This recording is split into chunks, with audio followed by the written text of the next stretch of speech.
lugar na ito sa tatamaan. Kaya humanda kayo. Nakita ko si Ellen na nahimatay, kaya tinulungan ko siya. Pero alam mo namang bawal ang tao sa bahay na to, di ba? Wala ka talagang puso, Lolo Kulas! Ngayon, mas malakas na loob kong tapusin ka!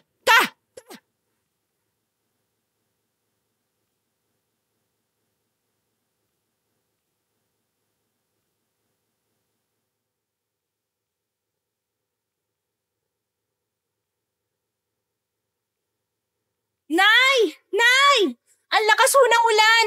Lumalakas din ho ang hangin! Baka lipa rin ang bubong natin! Ay, ang lakas nga ng hangin. Naku, Diyos ko, mukhang babagyo yata. Seryo! Seryo! Tumutulo yung bubong natin! Ayusin mo muna! Teka lang, Marites. Inaayos ko pa tong bintana natin. Parang lilipa rin ang hangin eh. Naku, Diyos ko, ilayo niyo po sana kami sa kapahamakan. Nay, Tay, ihahanda ko na po ang mga gamit natin. Baka palikasin tayo, mas mabuting handa na tayo. Ay, mas mabuti pa nga anak. Nakakatakot naman ang lakas ng hangin. Baka biglang mawala ang ilaw. Ay, naku, Diyos ko. Nako, wala nang ilaw. Mukhang bagyo na nga ito. Kailangan natin maghanda. Tay, ayos lang po ba kayo? Ay, Diyos ko, seryo. Ayos ka lang ba? Ang bubong natin! Naku, nalipad na! Tayo na! Lumigas na tayo! Mabilis kaming lumabas sa bahay pero biglang tumaas ang tubig. Napasigaw ako sa takot. Nakita ko sina nanay at tatay na inanod ng baha. Gusto kong abutin ang kamay nila pero hindi ko talaga maabot. Paos na ang boses ko kakatawag sa kanila. Hanggang sa hindi ko na sila makita. Nang tiningnan ko ang puno ng nyog, napasigaw ako dahil babagsak na ito sa akin.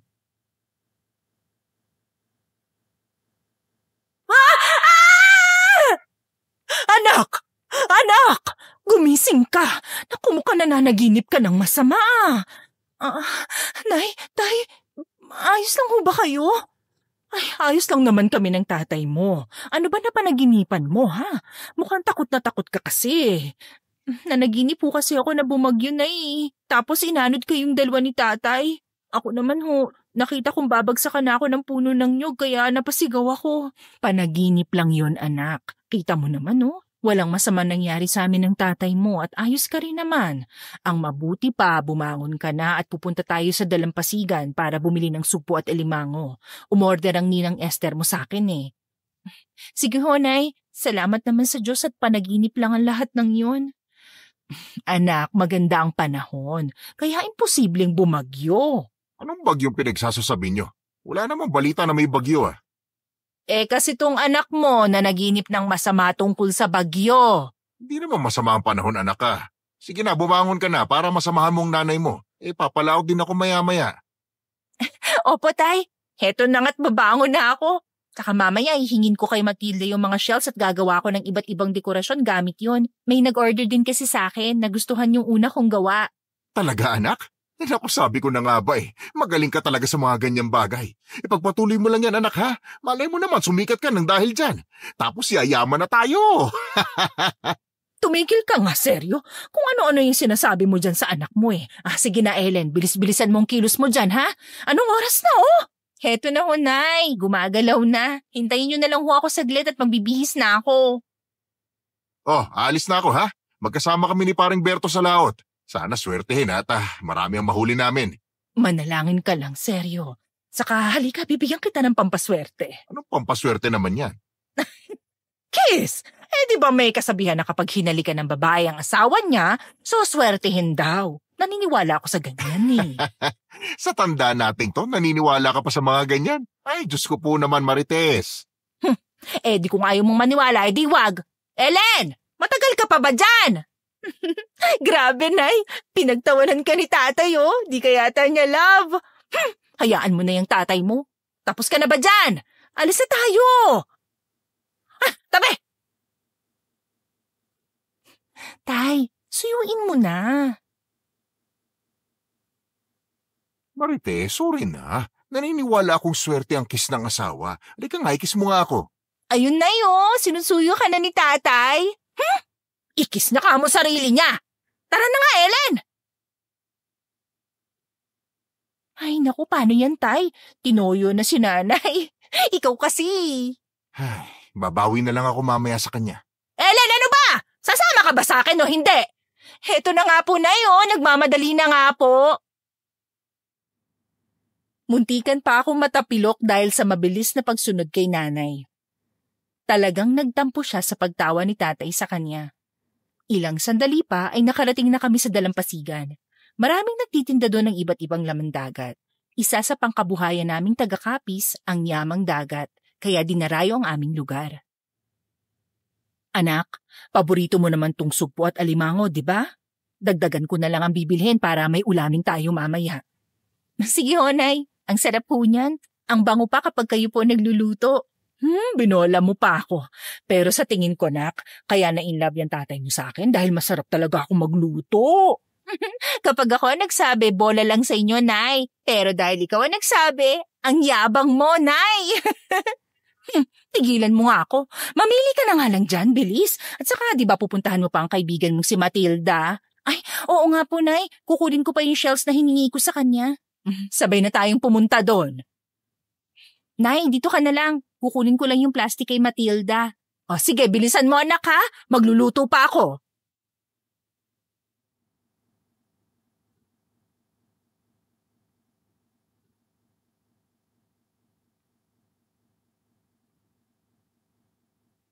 Tayo na, Hunay. Mabuti na lang maraming shells si Matilda. Marami na ako magagawang dekorasyon nito. Oh, nakauwi na pala ang tatay mo galing sa laot. Wow, Tay! Ang dami niyo pong nahuling isda! Ako pa ba? Magaling kaya ang tatay mo. Saka swerte talaga ang nanay mo, di ba? Anong swerte ang sinasabi mo dyan? Hindi nga kita hinalikan eh. Yun nga ang swerte, Marites eh. Kasi hindi mo ako hinalikan, kaya nagsilapitan ang mga isda sa amin. Nagot ka, Tay. Ginalit mo na naman ang dragon. Wrong move, Tay. Wrong move. Hay, anong sabi mo? Seryo? Ang ibig mong sabihin kung hinalikan kita kanina sa pisngi, wala ka mahuhuling isda, ha? Hindi naman sa ganun, Marites. Ikaw talaga ang swerte sa buhay ko. Talaga? Swerte? Ay, lumayas ka sa bahay ko, layas! Mahal naman, ari ko. Bakit ka naman nananakit? Huwag na wag mo akong tatawaging mahal. Tay, hayaan niyo na si nanay. Alam niyo namang menopausal na yan eh. Ay, saka pa, Ellen, ha? Tulungan mo na nga ako rito. Hindi yung nakikipagdaldalan ka ba dyan sa tatay mo? Nandyan na po, Nay! Mabilis akong tumakbo papunta sa kusina habang nakangising tiningnan si tatay. Nalulugulugong umalis, daladala ang timba na puno ng isda. Maganda ang panahon, walang bakas ng pagkulimlim, kaya naman abala ang lahat ng tao sa paghahanap buhay. Anak, tikman mo nga itong niluto ko. Ayos na ba ito? Ang sarap, Nay! Kain na po tayo! Ayusin mo na ang hapag para makakain na tayo. Aayusin ko na rin tong order ng Ninang Esther mo. Ang tatay mo, pakitawag na rin. Opo, Nay! Tay! Kain na po tayo! Sige anak, susunod ako. Inaayos ko lang tong timbang may isda. Ibebenta ko pa ito mamaya. Okay po, Tay! Basta sumunod na lang kayo, ah!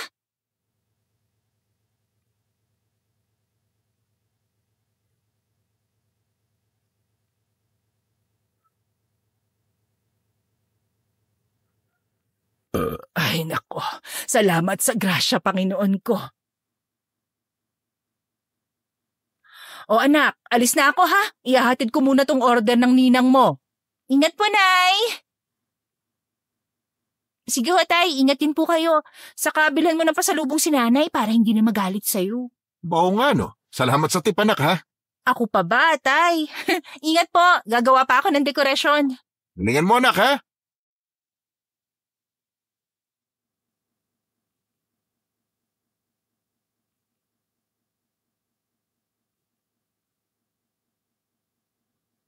Ay, naku. Kakapagod talagang gumawa ng dekorasyon. Makalabas nga muna para makalanghap ng sariwang hangin.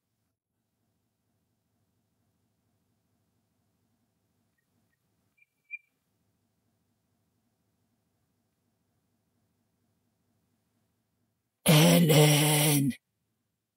Ha? Magandang hapon po, Lola. May kailangan po ba kayo? Magkakaroon ng bagyo at isa ang lugar na ito sa tatamaan. Kaya humanda kayo. Lola, paano naman po babagyo? Ang init-init nga po ng panahon, no? Hindi ako nagbibiro, iha. Heto, kunin mo ang bracelet na to. Isa to sa poprotekta sa'yo. Totoo po ba sinasabi niyo, Lola? Paano niyo nalaman? Sa tamang panahon, malalaman mo rin, iha. Ellen, anak!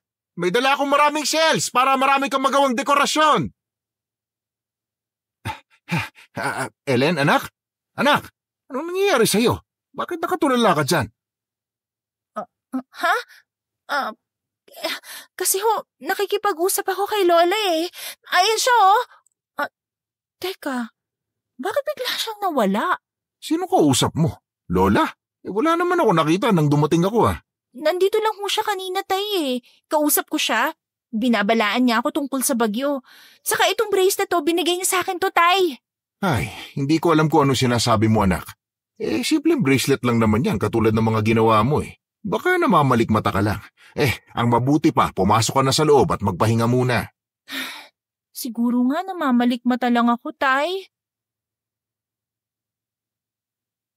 Sa araw na yon, hindi nawala sa isipan ko ang sinabi ng matandang babae. Hanggang sa noong November 6, 2013, ibinalita sa telebisyon na may low-pressure area na pumasok sa bansa at isa ang kapis sa pwedeng tamaan ng bagyo. Naalala ko na naman ang panaginip ko. Kinabahan ako dahil mukhang magkakatotoo yun. Palakas ng palakas ang hangin. Malakas din ang buhos ng ulan. Unti-unti na ring nililipad ang bubong ng bahay namin. Seryo! Seryo, lakas ng hangin! Hindi ko na alam kung kakayanin pa ng bubong ng bahay natin! Marites, huwag mo nang alalahanin ang buong bahay natin. Ang kailangan natin gawin na makalabas ng bahay. Hawakan mo kamay ko at huwag kang bibitaw. Ellen, anak! Nasaan ka na? Nandito na po ako, Tay! Kailangan na nating lumikas. Hayaan na po natin ang mga gamit. Mas mahalaga ang kaligtasan natin. Anak, halika na. Hawakan natin ang isa't isa para hindi tayo tangayin ng hangin. Diyos ko po, wala nang bubong natin. Tinangay na ng hangin. Bilisan na ho nating lumabas. Mabaging Diyos! Ellen, sumunod ka sa amin ng nanay mo. Bilisan mo na! Opo, Tay! Sandali lang!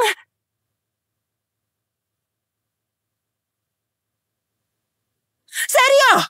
Si Ellen! Anak ko! Nay! Tay! Tulungan niyo po ako! Ay, Ellen! Anak ko! Hindi na tayo makakapasok sa loob. May bumagsak na puno sa pinto. Nay! Tay! Nandito ako sa labas! Naririnig niyo ba ako? Anak! Nandito kami sa kabila! Kaya mo bang puntahan kami rito? Hindi ko po kayo makita, Nay! Ang lakas po ng hangin! Ellen! Tumakbo ka na, anak! Iligtas mo sarili mo! Nay! Tay! Hindi ko na marinig ang boses ni nanay at tatay. Nanlalabo na ang paningin ko dahil sa lakas ng hangin. Tumilapon ako at tumama ang ulo ko sa isang puno. Parang naputol ang pag-asa kong makikita pa ang mga magulang ko. Hanggang sa maramdaman kong para akong lumulutang. Hindi ko alam kung paano nangyari yon. Ipinikit ko na ang aking mga mata at taimtim na nagdasal. Sa gitna ng bagyo, may bahagyang liwanag ako nakita. At mula ron, isang figura ang dahan-dahang nabuo sa aking paningin. Lola? Anong ginagawa mo rito? Hindi ka nakinig sa babala ko, Ellen. Ha? Yung babala nyo, yung tungkol po sa bagyo? At isa ang kapi sa tatamaan. Tama, nangyari nga ang sinabi mo. Dahil nakikita ko ang hinaharap. Kaya ikaw, mag-iingat ka. Dahil may kakaibang dugo ang nananalaytay sa ugat mo. Anong ibig niyong sabihin? Katulad ng lagi kong sinasabi, Malalaman mo yan sa takdang panahon. Miss, gumising ka na. Nananaginip ka yata. Sino ka? Anong ginagawa ko rito? Si Lola. Nasa si Lola? Walang matanda dito. Ako ang nagligtas sa'yo, miss. Mukhang nananaginip ka yata eh. Hindi ako nananaginip. Totoo ang nakita ko. Nakausap ko pa nga siya eh. Imahinasyon mo lang yun. Baka may lagnat ka kaya kung ano sinasabi mo. Wala akong lagnat. At baka isipin mo baliw ako. Hindi. Totoong nakausap ko ang matandang yon. Siya pa nga nagsabi sa akin na may paparating na bagyo eh. Kaya lang hindi ako nakinig sa kanya. Diyos ko, sino nanay at tatay? Sana ligtas sila. Ay, kung yan ang gusto mong paniwalaan, edi wala akong magagawa dyan. Nagluto pala ako ng sopas, kumain ka na't magbihis. Wala akong damit pang babae kaya suotin mo na lang yung damit ko. Bakit ba ang suplado mo? Ang ayaw ko sa lahat yung babaeng maingay. Kapag hindi ka tumahimik dyan, kakainin kita ng buhay. Isa ka bang mamamatay tao? Higit pa dyan, miss. Teka lang, ano pangalan mo? Ako si Brian. Brian lang, walang apelido. Ha? Bakit naman wala kang apelido? Wala ka bang tatay at nanay?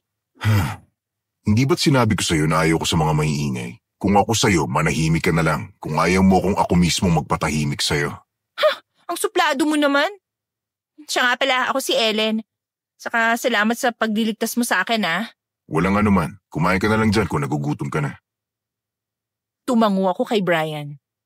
Tiningnan ko ang likuran niya habang naglalakad palayo. May kakaiba sa kanya. Hindi ko alam kung ano yon pero ramdam ko na parang espesyal siya. Nang makaramdam ng gutom, naghain ako at kumain.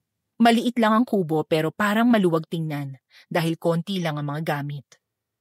Makalipas ang 1 linggong pananatili ko sa bahay ni Brian, siya namang pagdating ni Lolo Kulas, ang kasama niya sa buhay. Mano po, Lolo? Kawaan ka ng Diyos, Apo. Nandito na ho pala kayo. Kumusta ang lakad niyo? Ayos lang naman ang lakad ko. Brian, mag-usap nga tayo. Pasensya na ho kayo, Lolo, kung sinaway ko man kayo. Pero hindi ko pinagsisisihan ang ginawa. Sino ba ang babae niyan, ha, Brian? Nagpapasok ka ng ibang tao dito sa bahay natin? Lo, wag ho kayong sumigaw. Alam niyo namang tinamaan ng bagyo ang Kapis, hindi ho ba? Nakita ko si Ellen na nahimatay, kaya tinulungan ko siya. Pero alam mo namang bawal ang tao sa bahay na to, di ba? Hindi ho ba kayo mga tao?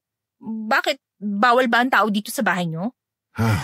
Ang ibig sabihin ni Lolo, bawal ang ibang tao dito sa bahay namin. Lo, pasensya na ho kayo kung nakaistorbo ko, ha? Magpapahatid na lang ako kay Brian sa bayan, ho. Hindi ka aalis, Ellen. Pero Brian, bawal siya manatili dito. Ako ho ang magdedesisyon sa bagay na yan, Lolo. Brian, sundin mo na ang lolo mo. Mas mabuti pa nga sigurong umalis na lang ako. Ako ang masusunod, Ellen. Naintindihan mo ba? Kaya hindi ka aalis. Sinusuway mo na ba talaga ako, ha, Brian? Ellen, pumasok ka na sa kwarto mo. Mag-uusap lang kami ni Lolo Kulas. Sige. Sa loob na lang muna ako. Kahit labag sa loob ko, sinunod ko si Brian na pumasok sa kwarto niya na siyang ipinagamit sa akin. 1 beses ko pa ulit siyang nilingon bago ko tuluyang pumasok. Alam kong masama ang makinig ng usapan ng iba, pero hindi ko napigilan ng aking sarili. Dinikit ko ang tenga sa may pinto at pinakinggan ang usapan na maglolo sa labas. Brian, hindi mo naiintindihan. Ang mga tulad ng taong yan, hindi natin pwedeng basta-basta papasukin dito. Naiintindihan kong nag-aalala ka lang para sa kaligtasan natin, Lolo. Pero alam kong hindi siya masamang tao. Isa siyang inosenteng babae na nangangailangan ng tulong. At paano mo nasisigurong inosente nga siya, ha? 1 linggo mo pa lang siyang kilala. Nakita ko siya mismo, walang malay. Tumama ang ulo niya sa puno at sa loob ng 1 linggo, wala naman siyang ginawang masama sa akin, Lolo. Ganyan din ang sinabi ng ina mo noon bago siya. Huwag mo pong idamay si nanay dito, Lolo. Matagal na siyang patay at walang kinalaman si Ellen sa kasamaan ng mga taong pumatay sa kanya. Alam mong may dahilan kung bakit ayaw kong may ibang tao rito, lalo na kung hindi natin kilala. Hindi pa po siya tuluyang magaling, Lolo. Ako ang nagligtas sa kanya, kaya kargo ko si Ellen. Gagamutin ko po siya hanggang sa tuluyan siyang gumaling. Brian, bata ka pa. Hindi mo naiintindihan na ginagawa ko lang to para protektahan ka. Alam kong mabilis kang maawa, lalo na sa mga taong nangangailangan ng tulong. Kaya madali kang naluloko eh. Tama ho siguro kayo, Lolo. Naaawa ako sa kanya. Tao siyang nangangailangan ng tulong. Kung pwede tayong tumulong, bakit hindi natin gawin, di ba? Paano kung may dala siyang kapahamakan? Problema ko na ho yun, Lo. Akong bahala kung darating man ang panahong yon. Kung may mangyaring masama, ako ang mananagot. Hanggang sa gumaling lang siya rito, titira, Brian. Pagkatapos nun, kailangan na niyang umalis. Sige po, Lo. Salamat po. Pero Brian, mag-ingat ka dahil kakaiba ang nararamdaman ko sa dalagang yan. Lagi ho ako nag-iingat, Lolo. Sa bawat salita ni Lolo Kulas, dama ko ang bigat ng karanasan niya. Bawat salitang lumalabas sa bibig niya ay may salamin ng kahapon. Pero nakaramdam ako ng kasiyahan ng ipagtanggol ako ni Brian. Pinili niya akong panigan kahit labag sa kanyang lolo. Doon ko unang naramdaman ng tiwala at pag-aalala para sa akin, maliban sa mga magulang ko. Kinabukasan, inaya ako ni Brian sa kanilang hardin. Tuturuan niya raw ako magtanim, kaya pumayag naman ako. Yan, ganyan. Dahan-dahan lang ang paghukay, Ellen. Oo, wag mong bilisan para magandang kalabasan. Akala ko ba tinuturuan mo ko? Bakit parang pinapagalitan mo ko, Brian? Ha? Kasi mukhang binibigla mo masyadong paghukay eh. Baka mamaya may isang itatanim natin pero bangungot ang maanin natin dahil hindi maganda ang pagkakatanim. Ang corny mo talaga minsan, Brian. Tamang-tama at maisang itatanim natin. Pero epektibo, di ba? Napangiti kita eh. Oo na, sige na. Napatawa mo na ako. Parang napipilitan ka lang eh. Pero Ellen, kumusta ng pakiramdam mo? Medyo mas maayos na kaysa nung nakaraan linggo. Hindi na masyadong sumasakit ang ulo ko. Mabuti naman. Basta wag mo lang pilitin ang sarili mo na mag-isip ng kung ano-ano. Hindi ka dapat mabinat, kaya bawal kang magbuhat ng mabibigat, ha? Itong pagtatanim minsan lang to. Tinuturuan lang kita para hindi ka mabore sa loob ng bahay at makapag-ehersisyo ka rin. Naalala ko lang bigla sina nanay at tatay. Sana okay lang sila. Sana buhay pa sila. Ellen, magpagaling ka lang. Kapag ayos ka na, iuwi na kita sa inyo para makasama mo na ang mga magulang mo. Alam kong buhay pa sila, kaya huwag kang mawalan ng pag-asa. Salamat, Brian, ha? Hindi ko alam kung anong gagawin ko kung hindi mo ako tinulungan. Ay nako, kung wala ako, sigurado patay na yung mga tanim natin. At baka pati ikaw nakabaw na sa lupa. Sobrang lalim na yung lupang hinuhukay mo. Grabe ka talaga sa akin, ha? Yan, ganyan nga. Ngumiti ka lang. Pangit mo kasi kapag naiiyak ka eh. Basta, nandito lang ako para sa'yo, ha? Hanggang kailangan mo ako, hindi kita pababayaan. Sus, naging mas cheesy ka na. Ituloy na nga natin ang pagtatanim. Sa bawat araw na lumilipas, unti-unti kong nakakalimutan ang nangyaring trahedya sa lugar namin. Hindi man tuluyang nawala, pero dahil kay Brian, naging mas madali ang makabangon at alam kong makikita ko na ang aking mga magulang. Sa bawat pagdaan ng araw, naging maayos na rin ang pakikitungo sa akin ni Lolo Kulas. Helen, tapos mo na ba ang sinampay? Opo, Lo. Nakaayos na po sa likod. Nilagyan ko po ng bato ang gilid ng sampayan. Baka kasi tangayin ng hangin eh. Mabuti naman kung ganon. Marunong ka pala sa gawaing bahay. Tinuruan po ako ni nanay at tatay nung bata pa ako. Kaya sanay na sanay ako sa gawaing bahay, Lolo. Maayos ka palang napalaki ng mga magulang mo. Alam mo kung ganyan ka kabait. May mga ngahas pa rin sa'yong saktan ka. Di ko po alam, Lo. Siguro nga pwedeng mangyari yan. Minsan kahit na gaano pa tayo kabait, may mga tao talagang hindi natutuwa sa atin o gusto tayong saktan. Tama ka, Iha. O siya, tapusin mo na yung ginagawa mo. Mukhang naistorbo pa yata kita. Naku, ayos lang, Ulo. Saka salamat ho nga pala sa pagtanggap niyo sa akin. At pasensya na rin kung napagtaasan ka ng boses ni Brian ng dahil ho sa akin. Iha, ako nga ang dapat humingi ng pasensya sa iyo eh. Bilisan mo na dyan. Pagkatapos ng ginagawa mo, pumasok ka na. Huwag kang magpapagabi sa labas, ha? Opo, Lo. Salamat po.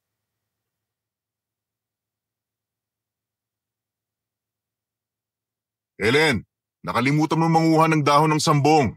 Papakuluan ko yun para mainom mo mamaya. Ay, oo nga pala. Ikaw na lang ang kumuha. Grabe, ako na nga itong nagmamalasakit eh. Naku, huwag mo nga ako simulan dyan. Oo na, sige na. Kukuha na ako. Pero sabay tayong dalawa, ha? Okay, tapusin ko na muna tong ginagawa ko. Hintayin mo ako, ha? Tulungan na kita dyan. Ay, salamat. Napansin mo rin. Tulungan mo na nga ako, bilis! Binilisan namin ang ginagawa at nang matapos, kumuha na kami ng dahon ng sambong. Pinakuluan yun ni Brian at pinainom sa akin. Sa araw-araw sa bahay na to, naging isa na kaming pamilya. Hindi ko man alam kung ano ang sikreto o nakaraan ng pamilya ni na Brian, pero sa bawat araw na lumilipas, mas lalong lumalalim ang koneksyon naming tatlo. Pero isang gabi, binulabog ako ng isang panaginip. Ellen, bumangon ka. May dapat kang malaman. Anong dapat malaman? Gabing-gabi na po, Lola. Ang sarap-sarap ng tulog ko, oh. Tulog? Nakita na naman kita. Panaginip na naman to. Nasa panaginip na naman ako. Ellen, sumilip ka sa bintana. Doon mo makikita ang tunay na anyo ni Brian. Tunay na anyo? Anong ibig niyo sabihin? Hindi. Panaginip lang to. Hindi to totoo. Kailangan kong gumising.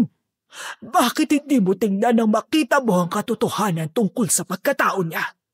Nasa iyo na ang desisyon, Ellen, kung tatanggapin mo ba ang pagkatao niya o hindi. Diyos ko! Isa siyang aswang! Brian! Panaginip lang yun. Pero parang totoo. Nasa si Brian? Brian, ano ibig sabihin nito? Bakit ka naging isang hayop?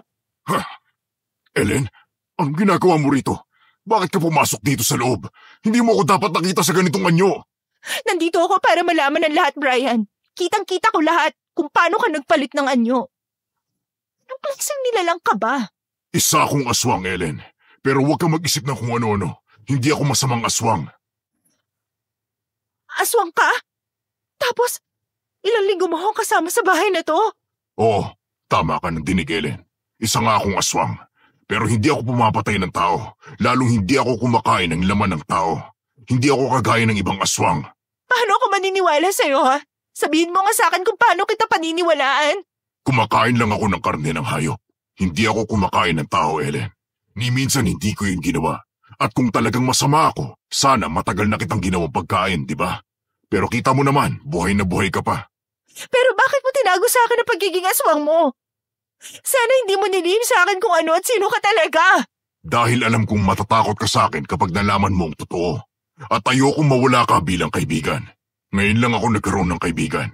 At bukod kay Lolo Kulas, ikaw lang ang taong pinaramdam sa akin na normal ako.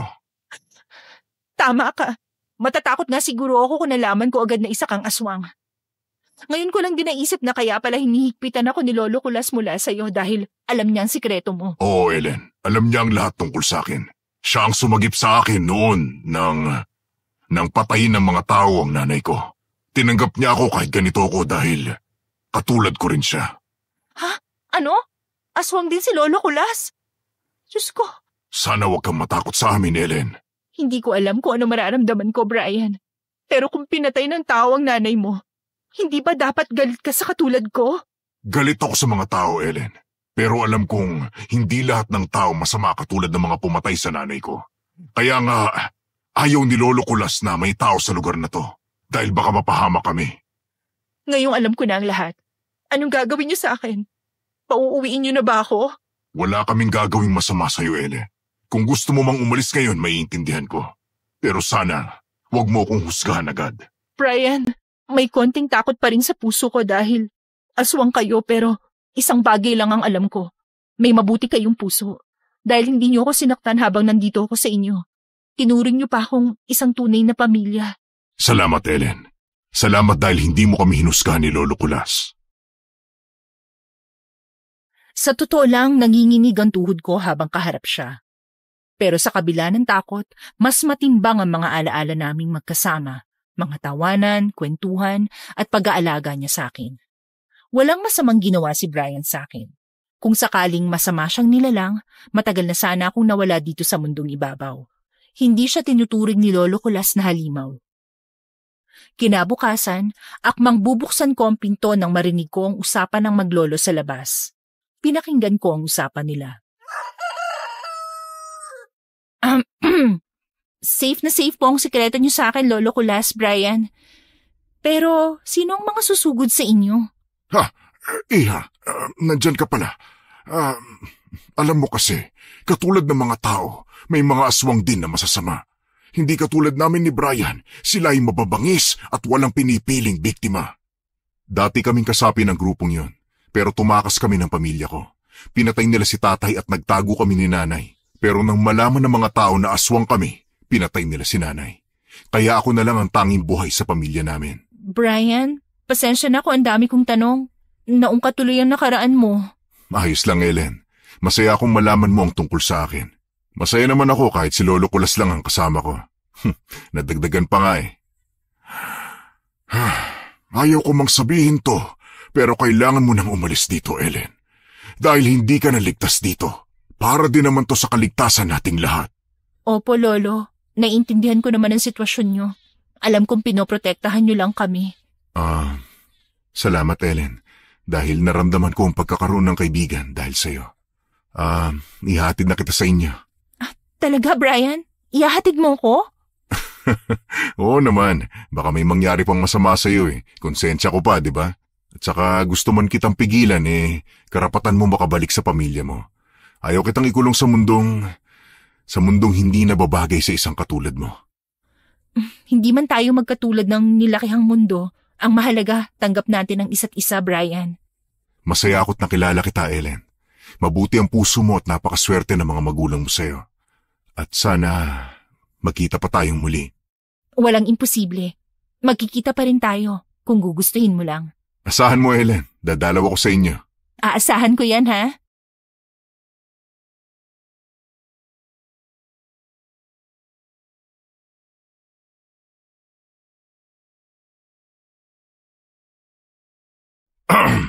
Ellen, apo, pwede ba kitang makausap?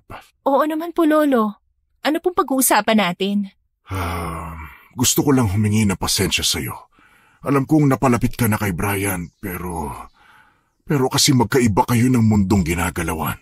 Alam mo naman yon, hindi ba? Opo, Lolo. Naintindihan naman kita. Gusto niyo lang na protektahan si Brian. Ganun niyo siya kamahal. Tsaka po, hindi rin naman ako pwedeng tumira dito habang buhay. May pamilya po ho akong babalikan. Salamat at naiintindihan mo ang sitwasyon, Iha.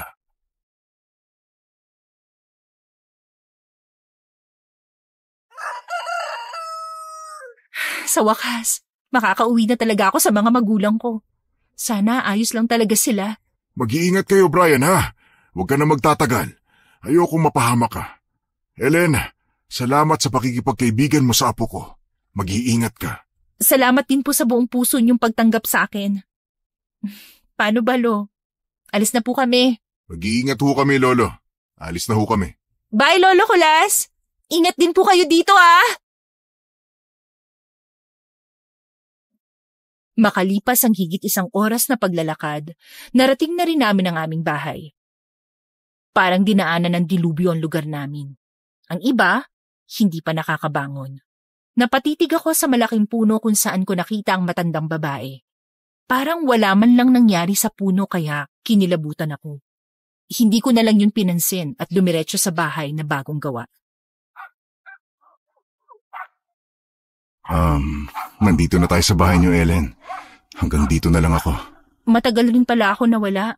Ang daming nagbago dahil sa bagyo. Brian, ayaw mo ba pumasok para makilala ang mga magulang ko? Ha? Ayos lang ba na makilala ko sila? Nakakahiya yata eh. Ano nakakahiya doon? Ikaw nga ang tumulong sa akin, di ba? Iniligtas mo ko at inalagaan.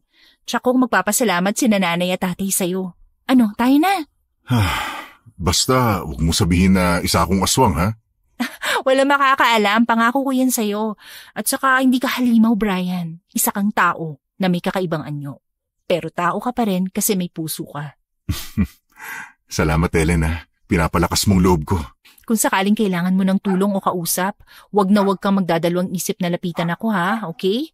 Pangako ko sa'yo na hindi kita makakalimutan at sasabihin ko kung ano man ang problema ko. Sige, tayo na sa loob. Sigurado ako matutuwa si nanay at tatay kapag nakilala ka nila. Habang papalapit ako sa bahay namin, hindi ko mapigilan ang mapaluha. Alam kong mahirap husgahan ng ibang taong walang alam kundi ang manghusga sa katulad ni Brian. Pero sa puso ko, alam kong kahit anong anyo niya, isa siyang mabuting nilalang. Pagpasok ko sa nakabukas naming bahay, naabutan ko si nanay at tatay na nag-aayos ng mga gamit. Napangiti ako dahil sa wakas, nakita ko silang muli. Nay! Tay! Nakauwi na po ako! Anak! Ikaw ba yan? Opo, Nay, ako to. Hindi po ako multo, Nay. Totoo po ang anak niyo ako. Ellen, anak! Ay, salamat sa Diyos at ligtas ka. Akala namin nasali ka na sa mga katawang hindi na na-recover pa. Ay, Ellen. Nay, Tay, miss na miss ko po kayo. Miss na miss ka rin namin, anak. Hindi ako naniniwalang patay ka na hanggat wala ako nakikitang bangkay mo. Ay, salamat talaga sa Diyos. Ay, nako, kompleto na ulit tayo. Mahal na mahal ka namin, anak. Tay, Nay, may ipapakilala po ako sa inyo. Si Brian. Ay, Diyos ko! Nawala ka lang, nag-asawa ka na? Ay, Ellen naman! Nay, ang OA niyo po. Iho, ikaw bang asawa ng anak ko? Ay, Diyos ko naman, Nay, Tay. Hayaan niyo nga akong ipakilala siya. Teka lang, anak, ha? Kikilatisin ko muna itong manugang ko, ha? Kung sa bagay, ang galing mo mamili, ha? Matangkad, matipuno ang katawan, gwapo pa. Alam mo, iho, nakikita ko sarili ko sa'yo nung kabataan ko, eh. Tumahimik ka nga, seryo. Ang layo ng itsura mo sa binatang yan. Mabuti na nga lang nagmana ang anak natin sa akin, eh. Kaya yan, maganda. Pakinggan niyo muna ako, pwede ba, Nay, Tay? Siya si Brian, ang lalaking nagligtas sa akin nung kasagsagan ng bagyong Yolanda. Ginamot din niya ako at inalagaan sa bahay niya. Brian, ang nanay Marites ko at tatay Seryo ko nga pala. Magandang araw ho sa inyo. Masaya ako makilala kayo. Talaga bang hindi mo asawa o kasintahan ng anak ko? Hindi ho. Kaibigan ko lang ho siya. Ay sus, doon nag-uumpisa ang lahat sa pagiging magkaibigan. Hindi ba, Seryo? Oo nga. Tsaka sayang ang lahi mo, iho. Bagay na bagay kayo ng anak ko. Ay naman, nakakahiya kay Brian, oh. Bakit hindi muna natin siya paupuin, ha? Tinatad niyo agad ng sunod-sunod na tanong yung tao, eh. Ay, naku, oo nga, iho. Umupo ka nga muna. Maghahanda ako ng merienda para sa inyo. At saka, Brian, salamat sa pagligtas mo sa anak namin, ha? Huwag ka mahihiya kung may kailangan ka, iho. Salamat ho, Aling Marites. Iho, umiinom ka ba ng alak? Hindi ho eh. Ay, sayang. Magiinuman sana tayo mamayang gabi. Nako, uuwi na rin ho ako mamayang gabi. Ano? Uuwi ka agad? Ay dumito ka muna sa amin. Kahit ilang araw lang, iho. Hayaan mong pagsilbihan ka namin. Oo nga, tsaka iinom pa tayo. Tuturuan kita, gusto mo ba? Masarap yon at mag-i-enjoy ka pa. Sige po, susubukan ko ho. Ikaw talaga, Tay? Bad influence ka para kay Brian. Tumahimik na nga kayo. Naiingayan si Brian sa inyo, eh. Heto, magmerienda muna kayo. Masaya ako dahil tanggap ng mga magulang ko si Brian. Sa isip ko, sana itanggapin din ang pagkatao niya sa oras na malaman nila ang totoo. Pumayag si Brian na sa amin na muna tumira ng ilang araw. Isang gabi, lumabas ako para magtapon ng basura. Bumilis ang tibok ng puso ko nang makita ang matandang babae. Nakatitig lang siya sa akin na para bang may malaki akong kasalanan. Lola, bakit parang pamilyar kayo? Hindi mo pa ako kilala, Ellen. Ako si Lola Virginia. Ikaw lang ang nakakakita sa akin dahil espesyal ka. Ho? Lola Virginia? Sa panaginip! Tama. Sabi ko na nga ba pamilyar kayo sa akin eh. Ikaw nga po ang palaging laman ng panaginip ko. Ibig sabihin, hindi lang talaga yun basta panaginip. Nagkakatotoo po mga sinasabi nyo. At nagkaroon nga po ng bagyo. Si Brian, totoo nga. Pasensya na kung hindi ako naniwala sa inyo, ha? Iyon ang itinakda ng Diyos, Ellen. Mabuti na lang at nakaligtas ka. Pero may malaking mangyayari sa buhay mo, iha. Ano po mangyayari, Lola? Tagabigay lang ako ng babala sa iyo, Ellen. Anong babala yun, Lola? May isang aswang na gustong kumuha sa iyo. Kaya maging mapagmatsyag ka, Ellen. Ellen, ayos ka lang?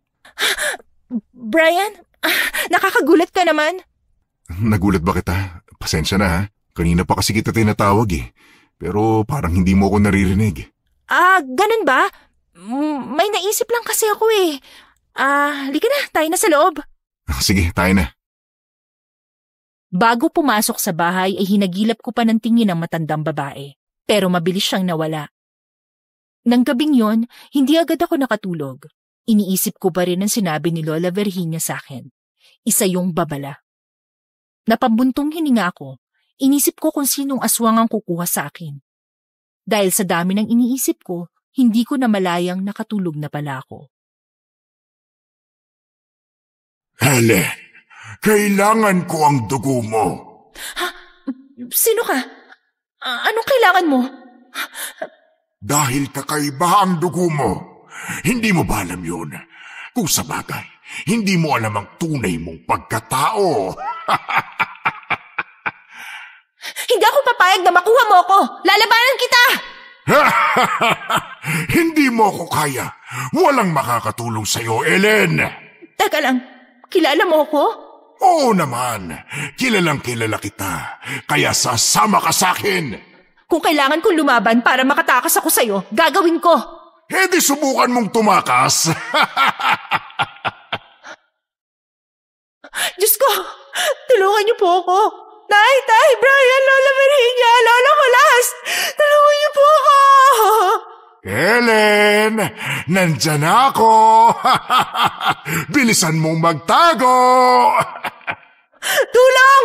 Tulungan niyo ako! Tulong! Brian!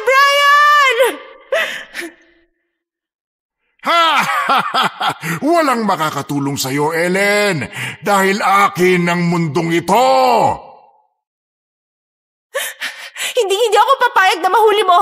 Pangit na halimaw! Huli ka!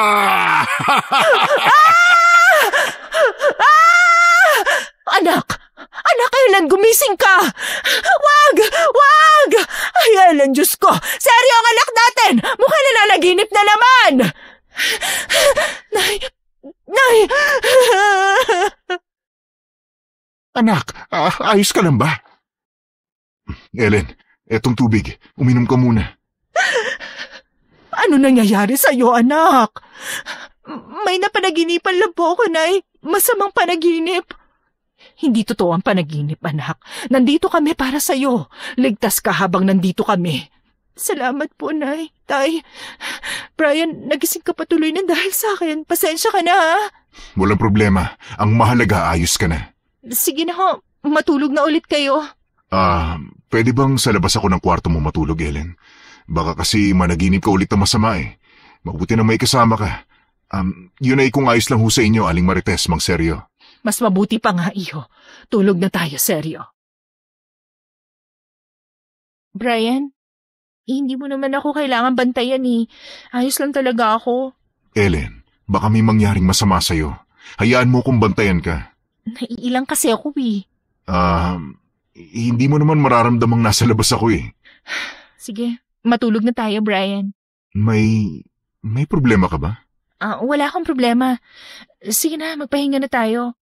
Pasensya na ulit, Brian, ha? 2 araw ang lumipas at medyo dumistansya ako kay Brian. Lagi ko kasing iniisip ang panaginip ko na may aswang nakukuha sa akin, kaya para ako mababaliw. Hindi pa nga kami nakaka-recover sa bagyong Yolanda, mukhang may bagyo na namang darating sa buhay ko. Isang hapon, nilapitan ako ni Brian. Mukhang naramdaman niyang iniiwasan ko siya. Ellen, pwede ba kita makausap? Oo naman. May kailangan ka ba? May napapansin kasi ako nitong mga nakaraang araw eh. Iniiwasan mo ba ako? Kasi Brian, Hindi ko alam kung paano ko sasabihin to eh. May nagawa ba akong mali? Kung may nasabi o nagawa man akong hindi mo nagustuhan, sabihin mo lang sa akin, Ellen. Hindi naman ako magagalit eh. Kesa ganitong iniiwasan mo ako. Hindi ko talaga alam kung saan ako mag-uumpisa. Pati ako nahihirapan din kung paano ko sasabihin sa iyo ang panaginip ko. Panaginip? Tungkol saan? Nanaginip ako tungkol sa aswang. Tinangka niya akong kunin dahil espesyal daw ang dugong meron ako. Hindi ko kilala ang aswang na nasa panaginip ko pero kasi kayong dalawa lang ni Lolo Kulas ang kilala kong aswang kaya natatakot ako baka may masama kang balak sa akin. Ellen, alam kong isa akong aswang. Pero hindi ko magagawang saktan ka. Kung pwede ko nga lang patunayan sa'yo na wala akong masamang balak sa'yo, ginawa ko na eh. Pero wala naman akong kapangyarihan para mabasa mo ang nasa isip at puso ko eh. Alam ko namang may mabuti kang puso. Hindi ko lang talaga maiwasang mag-isip ng kung ano-ano at magduda. Pero natatakot talaga ako eh. Kasi ang totoo yung panaginip ko. Yung panaginip ko parang totoo eh. Ellen, hindi kita sasaktan. Maniwala ka sa akin. Kahit kailan hindi ko gagawin yun sa'yo.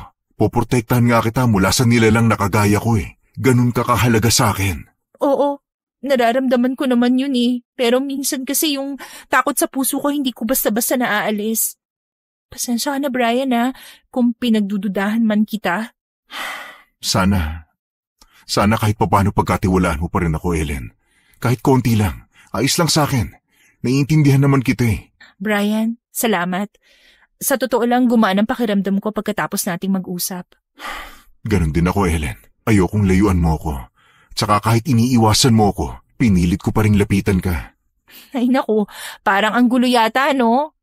Sana mapatawad mo ako sa naging asal ko nung mga nakaraang araw, ah. Wala yon. Malakas ka sa akin eh. Hindi siya yung halimaw sa panaginip ko. Iba ang aura niya. Kung siya nga ang aswang na yon, bakit hindi ako natatakot sa kanya? Hindi pa rin ako sigurado kung anong ibig sabihin ng panaginip ko, pero sigurado akong hindi si Brian yon. Kinagabihan, sa tapat ng aming bahay, may maliit na lamesa at nakahain na ang pagkain at pulutan. Inaya ni Tatay Seryo si Brian na uminom at pumayag agad siya na siyang ikinailang ko. Ay, si Tatay talaga oh. Dinamay pa talaga si Brian na hindi marunong uminom. Ay, hayaan mo ng tatay mo. Ngayon lang naman yan uminom eh. Masaya lang siya dahil may kasama na siya sa kalokohan niya. Oh, Brian, halika na rito. Tumagay ka na. Bibinyagan kita ngayong gabi. Sige po. Sandali lang ho, Mang Seryo. Tay, huwag yung lasingin si Brian baka kung ano nung sabihin. Ay nako, Ellen, hayaan mo na. Pampatunaw lang yan ng kaba. Tsaka ngayon lang naman to eh. Baka di niya kayanin, Tay. Bakit di na lang akong tumagay para sa kanya, Tay? Ayos lang ako, Ellen. Huwag kang mag-alala. Kaya ko to, malakas ako eh. Mabuti naman kung ganon. O, eto, inom ka na. Cheers! Cheers! Ba, mukhang palaban ka, Brian, ha? Brian, iho, dahan-dahan lang sa pag-inom, ha? Baka mamaya magsusuka ka dyan. Hindi ka pa naman sanay. Malakas ako, Aling Marites. Kayang-kaya kong uminom, hindi ba, Mang Seryo? Ba, oo naman. Ako ba naman ang magtuturo sa'yo eh? Gagaling ka sa inuman. Tagay ho tayo, Mang Seryo. Ha? Tatamaan ka mamaya sa akin, Brian, kapag sumuka-suka ka dyan, ha? Sinasabi ko sa'yo. Si Tatay, hari yan ng inuman. Ikaw, baguhan ka pa lang. Matatalo ko siya, makikita mo. Di tingnan natin kung sino ang unang matutumba sa inyong dalawa ni Tatay. Galingan mo, Brian, ha? Baka mapahiya ka lang.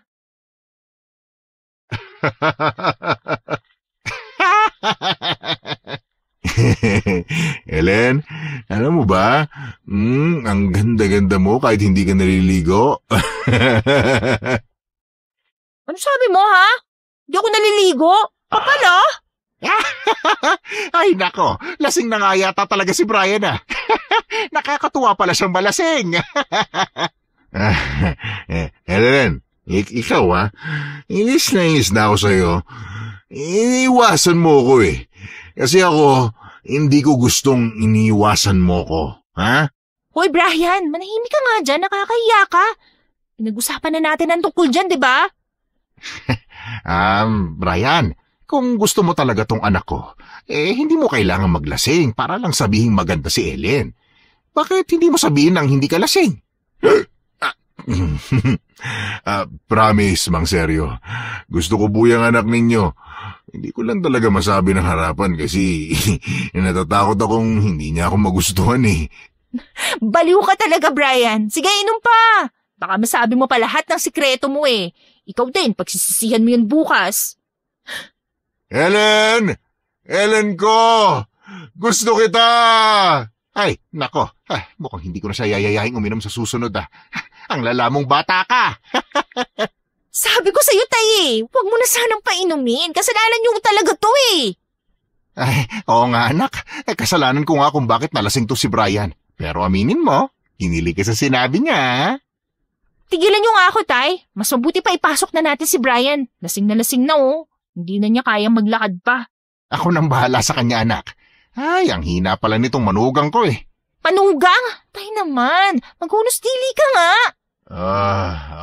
Ellen ko? Nasaan ka, Ellen? Pwede ba, Brian? Manahimik ka? Kakahiya ka. Ay, ang mga kabataan talaga ngayon. Malayo sa amin nun. Di ba, seryo? Oo nga eh. Pero, anak, botong-boto talaga ako kay Brian para sa'yo. Ewan ko talaga sa inyo, Tay. Sige na po, ipasok nyo na yan sa loob. Kinahapunan, nakita ko si Brian na nagwawali sa tapat ng bahay namin kung saan may malaking puno. Ipinasok ko muna ang dala kong ayuda galing sa gobyerno. Kahit ilang araw na lumipas ng masalanta kami ng bagyo, hindi pa nakakabalik ang mga tao sa dati nilang buhay. Kaya umaasa pa rin kami sa mga binibigay ng gobyerno. Oh, Brian! Bakit nagwawalis ka dyan? Sana hinintay mo na lang ako. Bisita ka kaya dito, no? O na dyan. Ellen, sorry talaga kagabi ha. Hindi ko nauulitin yun. Pangako ko yan sa'yo. Huwag ka mag-sorry. Ang saya kaya kagabi dahil sa pinagsasasabi mo. Kaya ikaw tuloy ang naging pulutan namin. Grabe. Gusto ko nang lamunin ako ng lupa dahil sa mga pinagagagawa ko. Huwag mo sana akong layon dahil sa mga sinabi ko ha. Kung totoo namang gusto mo ako, bakit ka mahihiya? O baka naman hindi yun totoo. Dala lang yun ang kalasingan mo. Kasi totoo yung sinabi kong gusto kita. Pero sana hindi ko sinabi yun habang lasing ako. Nakakahiya kasi at saka... basta. Minsan kasi dun lumalabas ang totoo. May lakas ng loob kang sabihin, diba? Kaya ayos lang yun. Ayos lang talaga yun? Hindi ka galit? O wala kang reaksyon? Wala nga, ang kulit eh.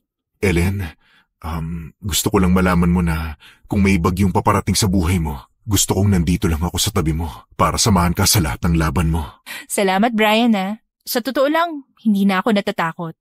Sa panaginip ko siguro natatakot akong magkatotoo yun pero sa'yo, hindi ako matatakot at hindi kita pagdududahan. Gusto mo bang hanapin ko yung aswang na nasa panaginip mo? Baka kasi totoong may nagtatangka sa buhay mo eh. Wag na no. Isa lang talaga yung masamang panaginip. Walang ibang ibig sabihin yun. Kung sa bagay, ang panaginip hindi kailanman nagkakatotoo. Pero ito ayoko na talagang uminom ng alak. Ay, pangako yan. Na-trauma na kasi ako eh. Mabuti naman at naisip mo yan. Magsalita ka lang na magsalita kahit walang tagay, ha? Bumalik ang pagiging magkaibigan namin ni Brian. Kahit umamin siyang gusto niya ako. Alam kong hindi pa tapos ang bagyong laman ng panaginip ko, pero ngayon, mas kampante na akong harapin yon dahil alam kong nandyan siya sa aking tabi. Isang araw, umalis si nanay at tatay kasama si Brian para pumunta sa bayan. Kailangan nila magtrabaho para may pangtustos kami sa araw-araw. Iyon ang araw na muling nagpakita sa akin ang matandang babae.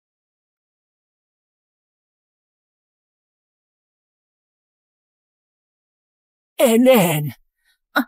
Lola Varinia, may nangyari po ba? Ang panaginip ko, magkakatotoo po ba?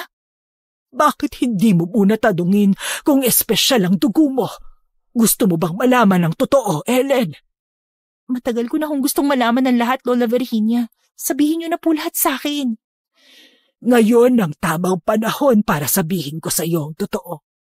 Tungkol sa punong ito, sa bracelet na suot mo, kung sino ba talaga ako at ang dugong nananalaytay sa dugo mo. Pero bago mo malaman ang lahat, dadaan ka sa pagsubok.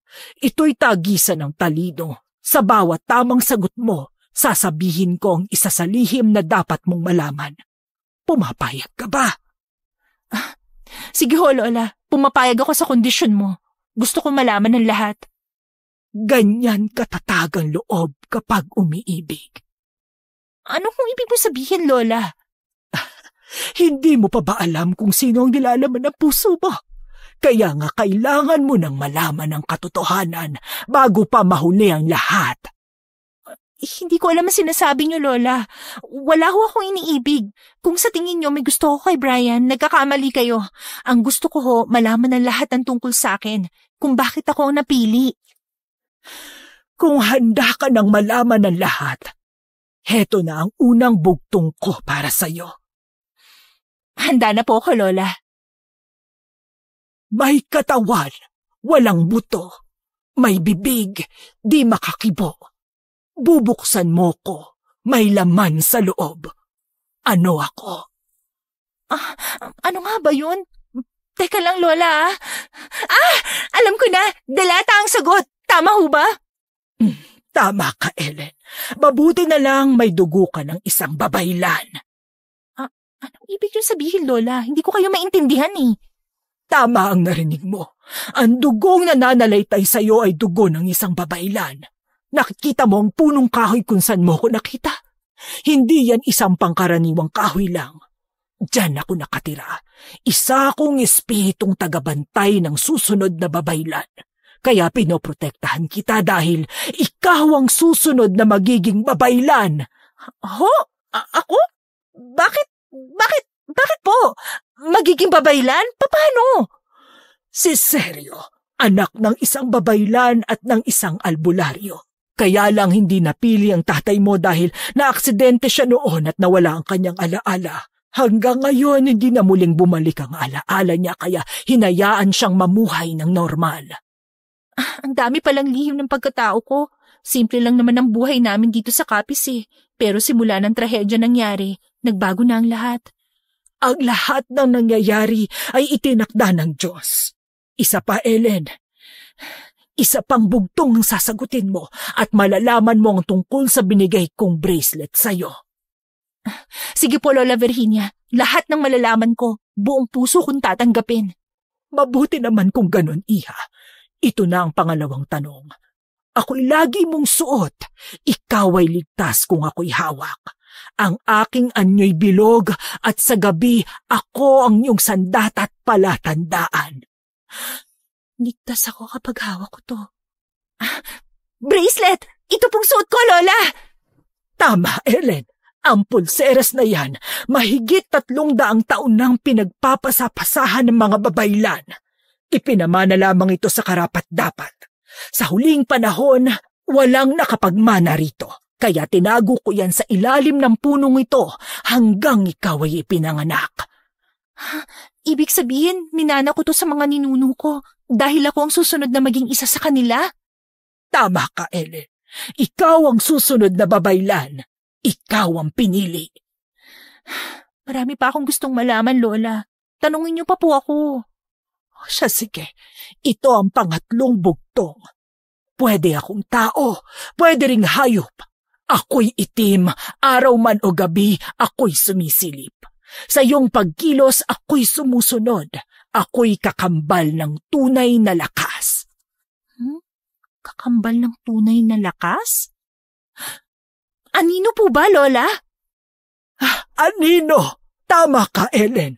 Dahil katulad ng anino, ako'y anino rin ng nakaraan, Ellen. Ako ang huling babaylan na hindi babalik sa aking katawan. Kaya naging espiritu ako at naging tagapagbantay sa susunod na magiging babaylan. Dugo mo ang nagpatawag sa aking muli, Ellen. Lola, ibig niyo po bang sabihin? Nararamdaman ko ang presensya ng aswang, Ellen.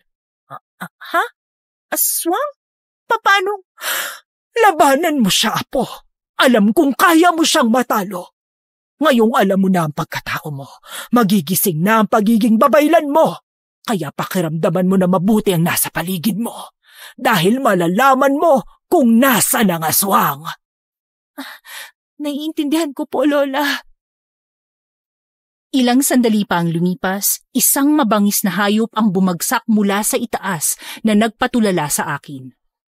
Nakatitig siya sa akin na parang gusto niya akong sunggaban.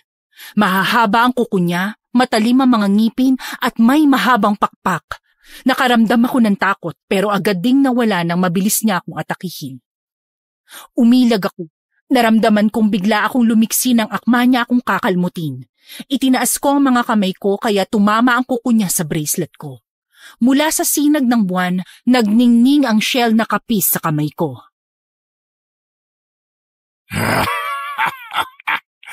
Ang tagapagmana ng mga papailan. Magiging akin ka ngayon! Hindi mo ako makukuha ang halimaw ka! Iyan ang akala mo. Magiging akin ka. Ang dugo mo ang siyang magbabalik ng aming lahi. Iangat mo ang iyong kaliwang kamay. Magdasal ka, Ellen. Bibigyan ka ng lakas ng pulseras na yan para matalo ang halimaw. Banal na liwanag. Ako ang tagapagmana. Bigyan mo ako ng sapat na lakas para talunin ang halimaw. Hetong sayo! Labanan mo ko! Huwag kang maging duwag! Hindi ako duwag! Para sa lahi naming babaylan! Papatayin kita! Kung ganun, ako na ang unang kikilos para makuha kita! Labanan mo siya, Ellen. Heto ang punyal. Iahagis ko sa may damo para makuha mo. Itarak mo kaagad sa kanya. Pero ang lakas niya, Lola Virginia. Hindi ko siya kakayanin. Tutulungan kitang makipaglaban, Ellen. Ako ang magiging mata mo. Magtiwala ka lang sa iyong kakayahan. Hindi mo ako matatalo kahit na may kasama ka pa. Nararamdaman ko sa paligid. Nakikita ka niya, Lola! Hindi niya ako nakikita. Nararamdaman niya lang ako. Sige na, atakihin mo na siya mula sa kanyang likuran. Hindi mo ako matatalo. Magiging akin ka! Huh! Ang sakit! Naunahan niya agad ang gagawin ko! Tiisin mo ang sakit. Sa itaas mo! Sugurin mo siya! Buisit! Pinagtutulungan niyo talaga ako, ha? Magbabalik ako. Babalikan kita. May dugo ng babaylan. Huwag kang duwag! Bumalik ka rito! Hayaan mo na siya, Ellen. Hindi mo rin kakayanin ang lakas niya sa ngayon. Bakit siya umalis? Sinukat niya lang ang lakas mo, Ellen. Hingal na hingal ako, nanginig ang tuhod ko at napaluhod ako sa lupa. Nilapitan ako ni Lola Virginia, sabay yumakap sa akin. Hindi ko napigilan ang lumuha. Hindi ko alam kung dahil sa takot o sa katotohanang unti-unti ko nang naiintindihan ang sarili ko. Sa susunod, sasabihin ko ang lahat sa iyo, Ellen. Pero sa ngayon, magpahinga ka muna, Apo. Sugatan ka at hindi pa tapos ang laban dahil babalikan ka ng halimaw na yon. Kaya kailangan mong maghanda. Maraming salamat po, Lola. Huwag kayong mag-alala dahil titiyakin kong hindi niya ako makukuha. Hindi ka nag-iisa sa labang ito, Ellen. Ang dugong nananalaytay sa iyo ay malakas. Magpahinga ka muna dahil ngayong alam mo na ang katotohanan, iyahanda kita para sa laban mo sa aswang na yon. Kaya dapat lakasan mo ang pandama mo. Baka kasi nasa paligid lang ang kalaban. Naiintindihan ko po, Lola. Pumasok ako sa loob ng bahay. Gumawa si Lola Virginia ng mahinang apoy sa kalan at naglagay ng insenso. Mabangong usok nito. Ako naman ay nakaupo habang hinahanda niya ang gamot. Ilang sandali pa, ginamot ni Lola ang sugat ko gamit ang langis at dahon. Ellen, Apo, sa susunod na linggo, kailangan mong pumunta sa kagubatan. Doon natin gagawin ang ritual para maging ganap ka ng babaylan. Doon kita sasanayin para matutunan mo ang pagiging babaylan mo. Sa susunod na linggo? Pero hindi ko alam kung kaya ko, Lola. Hindi ka pipiliin ng mga ninuno ng babaylan kung mahina ka, Ellen. Ang dugo mo, ang lakas mo at ang puso mo, yan ang puhunan mo. Nararamdaman mo na, hindi ba? Unti-unti mo nang nakikilala ang sarili mo. Opo, Lola. May kakaiba akong nararamdaman na hindi ko maipaliwanag pagkatapos kong malaman ng totoo. Parang may tinig na bumubulong sa akin. Sinasabi na tanggapin ko ang nakatakda para sa akin. Iyan ang tawag ng diwa ng kalikasan, Ellen. Kapag naging ganap ka ng babaylan, maririnig mo ang sigaw ng kalikasan. Pero hindi madali ang pagiging babaylan, Apo. Kailangan mong maging matatag. Kailangan mong harapin ang takot sa sarili mo. Takot? Kakayanin ko hong labanan yun, Lola Virginia. Alam ko, Ellen. Bago mo talunin ang halimaw sa labas, dapat mo munang talunin ang halimaw sa loob mo. Kaya pagkatapos ng ritual, magsisimula agad tayo sa pagsasanay mo. Kahit gaano kahirap, Lola, gagawin ko. Hindi lang para sa sarili ko, kundi para rin sa lahat ng mga taong nandito sa lugar namin. At ito ang huwag mong kalilimutan, Ellen. Kapag naging isa ka ng ganap na babaylan, hindi ka na pwedeng umatras. Ang kalikasan, ang mga ninuno at ang buong pagkatao mo ay magiging saksi sa lahat ng gagawin mo. Handa na akong tahakin ng landas ng pagiging babaylan, kung yun man ang nakatakda sa akin. Naramdaman mo rin ba yun, Apo? Opo, Lola. Parang may darating na namang bagyo. Mukhang mapanganib po, Lola. Ito na ang simula. Kaya wag na wag kang mawawala sa ritual, Apo. Opo, Lola. Maghahanda ako. Kahit na anong mangyari. Gabing-gabi na nang makauwi si nanay galing sa bayan. Marami daw kasing pumila sa pamimigay ng ayuda. Tapos may dumating pang malalaking truck para mabigay ng mga damit. Hindi ko sinabi sa kanila ang nangyari. Wala akong pinagsabihan kahit si tatay dahil wala siyang alam at maalala sa nakaraan niya. Kinabukasan habang nagkakape ako sa labas ng bahay at nakatingin sa malaking puno, nilapitan ako ni Brian.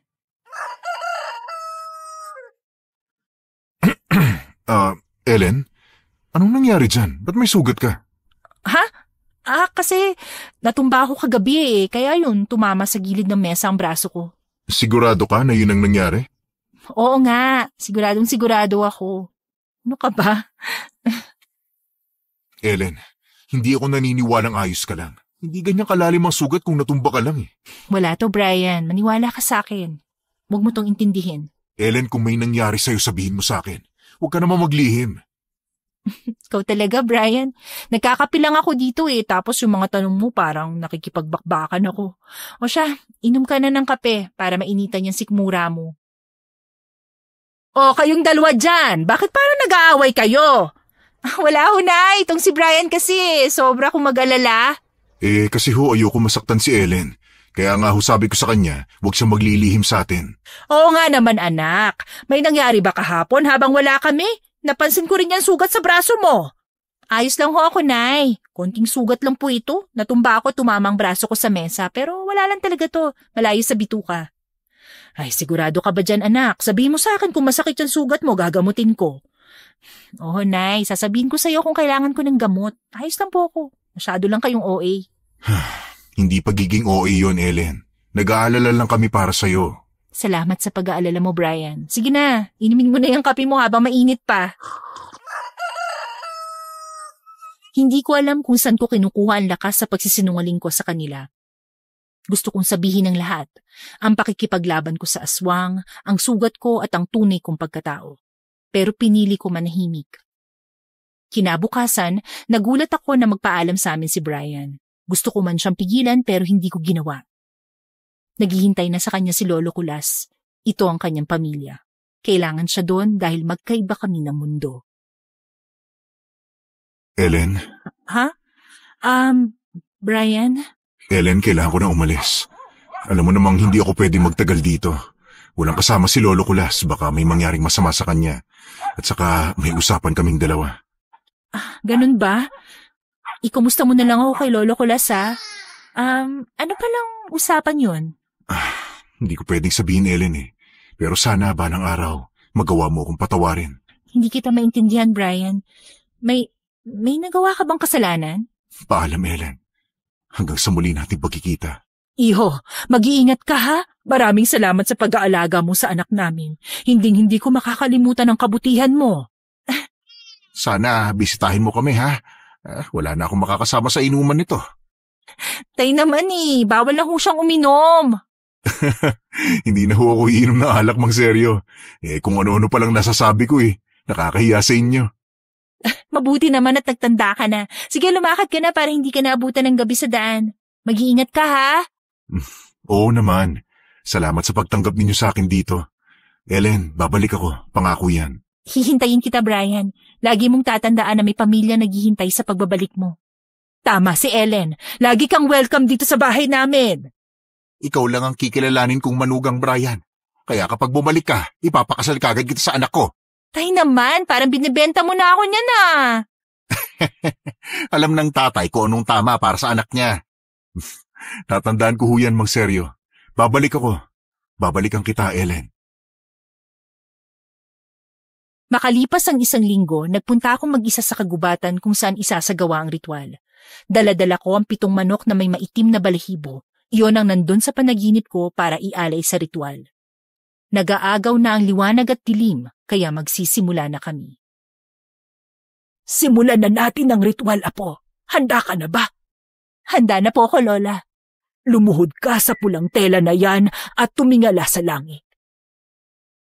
Sa liwanag ng buwan, sa sigaw ng puso, binubuksan ko ang daan ng dugo ng isang babaylan.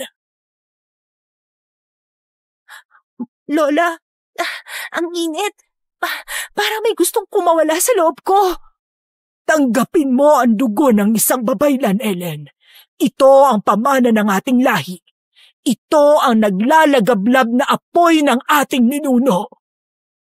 Sumasayaw si Lola Virginia papaikot sa akin. Kinatay niya ang 7 manok na itim at inilagay sa harapan ko, habang ako parang lalagnatin dahil sa init na nararamdaman ko. Gustong-gusto kong sumigaw at magwala, pero kailangan kong kayanin ang init. May binubulong na salita si Lola na hindi ko maintindihan. Hindi ko na kaya! Kaya mo yan, Apo! Tiisin mo lang! Tingnan mo ako! Nandito lang ako sa tabi mo! Hindi ka nag-iisa! Ah! Tapos na, Apo. Natapos na rin sa wakas ang ritual. Mula ngayon, isa ka ng ganap na babaylan. Salamat po, Lola. Bukas, sisimulan na natin ang pagsasanay. Sa ngayon, magpahinga ka na muna. Alam kong napagod ka sa ginawa nating ritual.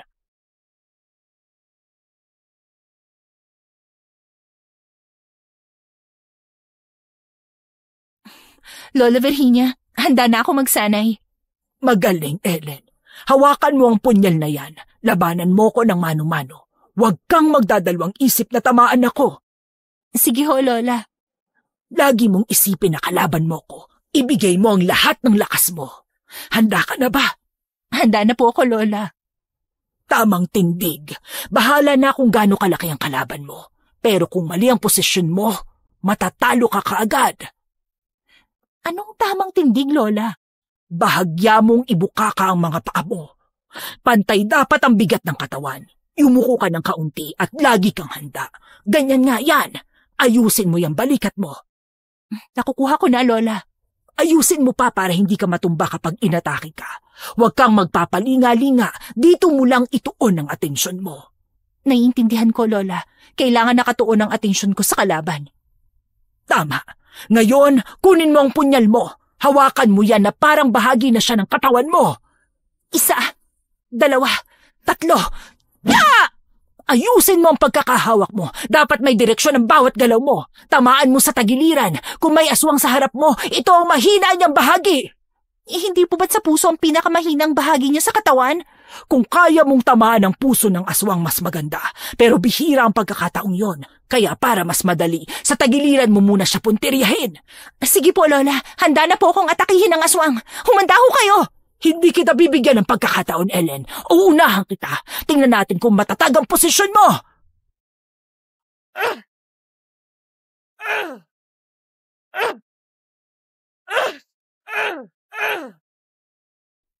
Magaling, Ellen. Hindi ka na basta-basta mabubuwal sa posisyon mong yan. Pero hindi pa sapat yan. Ulitin natin. 100 beses kung kinakailangan. Gagawin ko po, Lola. Hindi ako aatras. Lalabanan ko ang aswang! Sa loob ng 1 linggo, hindi ako tumigil sa pagsasanay. Tinuruan ako ni Lola Virginia sa paggamit ng orasyon, paggawa ng mga anting-anting at pakikipaglaban. Hindi madali ang pinapagawa niya sa akin pero hindi ako sumuko. Ngayon nga'y kaharap ko si Lola Virginia. Tinuturuan niya ako ng isang malakas na proteksyon para sa mga aswang. Lola, tama po ba itong ginagawa ko? Oo, Apo. Ipagpatuloy mo lang yan. Kailangan mong maisaulo ang mga salitang yan. Hindi po ba delikado kung magkamali ako sa pagbigkas ng mga salita? Huwag kang mag-alala at nagsasanay ka pa lang naman kaya dapat dahan-dahanin mo ang pagsasalita. Pero kapag ginamit mo na ito, ang isang maling salita pwedeng magpasok ng masamang espiritu. Sige ho, sisimulan ko na Lola. Sa ngalan ng liwanag, ilayo ang dilim. Yan ang panimulang pananggalang, Ellen. Dapat mo yang tatandaan. Bawat orasyon ay may bisa kapag sinamahan ng pananalig. Lola, parang nararamdaman ko pong umiinit ang palad ko habang binibigkas ko ito. Magandang senyales yan, Apo. Ibig sabihin, tumutugon sa iyo ang lakas ng isang babaylan. Mas palalakasin ko pa ang proteksyon laban sa aswang na yon. Iyon ang gawin mo. Kapag nakaharap mo na ang tunay na aswang, mararamdaman mo ang lakas ng isang babaylan. Sige na, magsanay pa tayo. Sige po, Lola. Hindi ko hahayaang gamitin ako ng kahit sinuman. Lalaban ako para sa pamilya ko. Ibulong mo ang pangalan ko, Ellen. Kapag kailangan mo ng tulong, hindi kita pababayaan. Isang araw, habang binabasa ko ang aklat na binigay sa akin ni Lola Virginia, may dumating na hindi ko inaasahang bisita. Si Lolo Kulas. Pawisan siya at hinihingal para bang nagmamadali siyang makapunta dito. Lolo Kulas? Anong ginagawa niyo dito? Si Brian. Ellen, iha, si Brian. May nangyari sa kanya. Kailangan ko ng tulong mo, nakikiusap ako. Ano nangyari kay Brian, Lolo? Ang apo ko, dinhukot ng mga aswang. Kailangan natin siyang iligtas, Ellen. Kailan pa? Diyos ko, Lolo Kulas. Paano nadukot siya? Nasa may kakahuyan lang siya at nangunguha ng halamang gamot nang bigla siyang atakihin ng aswang at dukutin. Kailangan natin siyang puntahan sa bundok bago lumalim ang gabi, Ellen. Alam ko kung nasan siya dinala. Kailangan natin magmadali. Sige po, Lolo. Magtulungan po tayo. Kahit anong mangyari, ililigtas ko siya. Oh, anak. Tama bang narinig ko? Dinukot ng aswang si Brian? Oo, Nay. Kaya kailangan namin iligtas ni Lolo Kulas. Nay, mag-iingat po kayo dito ha. Manatili kayo sa loob ng bahay tuwing gabi. Huwag na huwag kayong lalabas. Tatandaan ko ang sinabi mo, Ellen. Mag-iingat kayo, ha? Lolo, saan po dinala si Brian? Sa kuweba ng mga aswang, iha. Sabay kaming umalis ni Lolo Kulas papunta sa bundok na sinasabi niyang pinagdalhan kay Brian. Ilang oras na rin kami naglalakad hanggang sa makarating kami sa isang kuweba. Pumasok kami doon. Biglang nag-iba ang pakiramdam ko. Nang lingunin ko si Lolo, bigla niya akong hinampas ng matigas na bagay sa ulo na siyang dahilan kaya nawalan ako ng malay. Galit kong tiningnan si Lolo Kulas. Akala ko totoong mabait siya. Hindi ko naisip na masama siya. Lolo, bakit mo ginawa sa akin to, ha? Ano bang kasalanan ko sa'yo? Wala ka namang kasalanan sa akin eh. Ang kailangan ko lang, ang dugo mo para sa ritual na gagawin ko. Ikaw? Ikaw yung aswang sa panaginip ko! Totoo ngang isa kang babaylan. May dugo ka ring albularyo. Ang galing. Tama nga ang mga nasa propesiya. Ikaw ang magiging dahilan ng muling pagkabuhay ng aming lahi. Sa tingin mo papayag ako maging kasangkapan mo? Ang tapang mo, Ellen. Pero wala ka nang magagawa pa. Hawak na kita. Alam ba to ni Brian? Kasabwat mo ba siya? Oo naman. Kasabwat ko si Brian. Pinagplanuhan namin tong mabuti. Sama nyo. Ang sasama nyo. Sabihin mo na ang gusto mong sabihin. Tutal mapapasa akin din naman ang dugo mo. Dito ka lang muna. Ihahanda ko ang gagamitin ko para sa ritual. Pakawalan mo ako, halimaw ka! Pakawalan mo ako! Maglaban na lang tayong dalawa! Lola Virginia, tulungan niyo po ako! Walang magagawa si Virginia, Ellen. Dahil ikinulong ko na siya. Ano? Paano? May lahi kaming mangkukulam. Kaya ginamit ko ang itim na mahika para ikulong siya sa punong kahoy na yon. Wala ka talagang awa! Masama akong nilalang, Ellen. Hindi ko alam kung ano ang salitang awa. Kaya papatayin kita. para hindi ka na maghasik ng kasamaan. Sa panaginip mo lang yan magagawa. Kung ako sa'yo, mananahimik na lang ako! Kailangan may gawin ako para makawala sa pagkakatali. Nararamdaman kong may orasyon ng taling ginamit niya sa akin. Kahit na anong gawin ko, ayaw talagang matanggal. Napagod ako at agad na nakatulog. Nakarinig ako ng malakas na ingay kaya nagising ako. Nakita ko si Lolo Kulas na may kasamang mga aswang. Kailangan kong maging matatag. Ang kailangan kong gawin ay kung paano matanggal ang tali sa mga kamay at paa ko.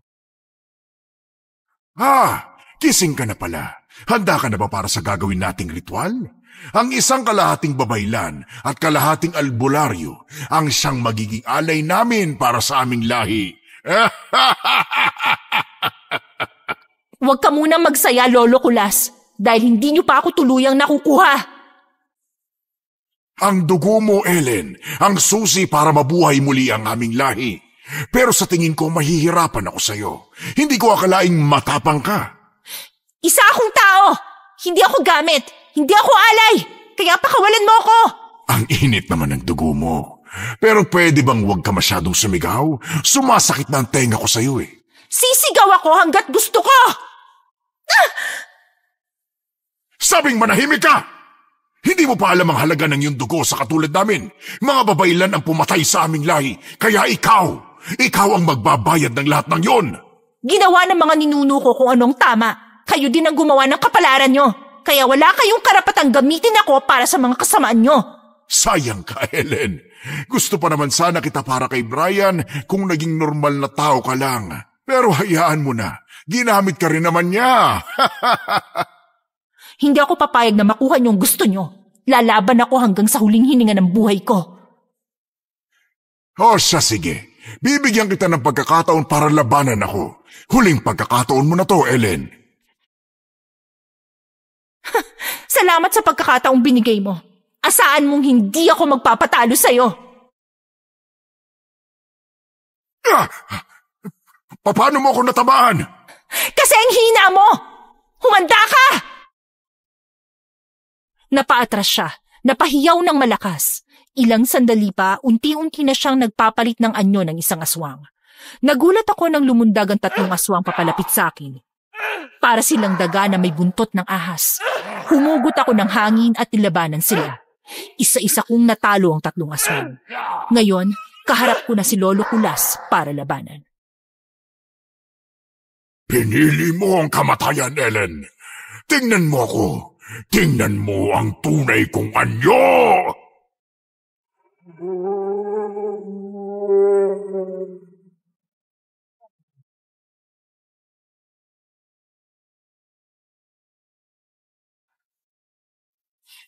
Kaya ko to! Kaya ko to! Makukuha kita, Ellen. Magiging alay ka ng aming lahi. Mas gugustuhin ko pang mamatay kesa maging alay ng masamang nilalang na kagaya mo! Ang hina mo! Hindi mo kaya ang lakas ko! Hindi mo rin kaya ang tapang ng isang taong may puso! Tanggapin mo to! Ito ang bagay sa'yo para malaman mong mas malakas ako sa'yo! Tinamaan ako sa braso ko. Kailangan ko siyang matamaan para manghina siya. Ano? Kaya mo pa ba? Nasa labas na kami ng kuweba, sa gitna ng kakahuyan, sa ilalim ng malamlam na buwan. Ilang sandali pa, sinugod niya ako. Mabilis akong umiwas. Muntik niya pa akong matamaan. Pero hindi ko naiwasan ang suntok niya at tinamaan ako sa tiyan. Napaluhod ako sabay igik.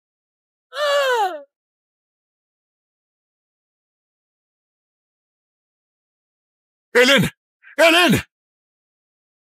Brian! Anong ginagawa ng manlulokong katulad mo dito? Hindi akong kalaban mo, Ellen. Si Lolo Kulas. Nanaginip ako. Doon ko nakita ang lahat. Huwag kang lumapit sa akin. Alam kong kasabwat ka ni Lolo Kulas. Hindi ako kalaban. Naging biktima rin ako dahil gusto niya akong gamitin. Pinaniwala niya ako noon na mabuti siyang aswang, Ellen.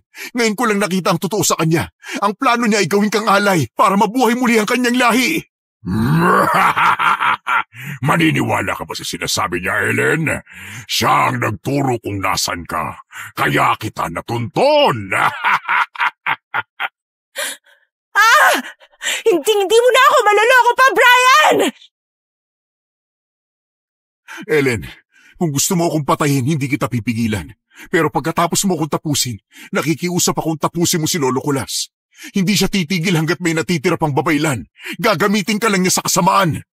Hindi ko alam kung sino ang paniniwalaan ko, Brian. Pero handa ka bang mamatay? Handa akong mamatay para maituwid ko ang naging kasalanan ko sa'yo. Totoong nakipagsabuatan ako kay Lolo Kulas para dakpin ka at ibigay sa kanya. Pero nang makasama na kita at ang pamilya mo, doon ko napagtanto na hindi pala kita kayang ibigay kay Lolo Kulas. Patawarin mo ko. Pinaniwala niya kasi ako sa mga kasinungalingan niya. Pinalaki niya akong parang tunay na apo pero ang totoo, isa lang akong gamit para ilapit ka sa kanya. Wala ka talagang puso, Lolo Kulas! Ngayon mas malakas na loob kong tapusin ka! Brian! Traitor ka! Sana pala pinauna na kita sa impyerno katulad ng mga magulang mong traitor din! Anong ibig mong sabihin? Ako ang dahilan ng pagkamatay ng mga magulang mo! Talagang wala kang puso at awa. Para lang sa kapangyarihan na gawa mong pumatay ng mga inosenteng kalahi mo! Mabuti na lang at sinabi mo sa akin ang totoo, Lolo Kulas. Dahil hindi na ako magdadalawang isip na patayin ka! Sumugod si Lolo Kulas. Mabilis ang bawat galaw niya habang papalapit sa amin. Gumulong ako sa kaliwa para hindi niya tamaan. Si Brian naman tumalon sa kanan. Saka namin sabay na sinugod ang halimaw. Sabay na tumama ang sibat sa bandang dibdib ng aswang at ang punyal sa braso nito. Sumisigaw ito sa galit. Pinagahampas nito ang pakpak sa amin kaya napaatras kami ni Brian. Hindi niyo ako mapapatay! Mas malakas ako sa inyong dalawa. Ellen, gagawin kitang alay. Kami na ang maghahari sa lugar na to! Hindi mo ako pag-aari! Kailanman hindi na mabubuhay ang lahi nyo! Tama ng daldal! Dapat nang matapos ang kasama ng lahi mo! Ito na ang katapusan! Hahagisan ko siya ng insenso sa kanyang mga mata, tapos atakihin mo siya. Sige, gawin mo na ngayon, Ellen! Lolo Kulas! Ito na ang katapusan mo sa mundong to! Hinding-hindi niyo ako matatalo. Ako ang pinakamalakas sa mga aswang! Sigurado ka bang ikaw ang pinakamalakas? Baka pinakamalas! Huwag mo kong tawanan. Kayo ang malas dahil kinalaban niyo ako. Napakayabang mo namang matanda ka. Tingnan natin kung hanggang saan ang tapang mo.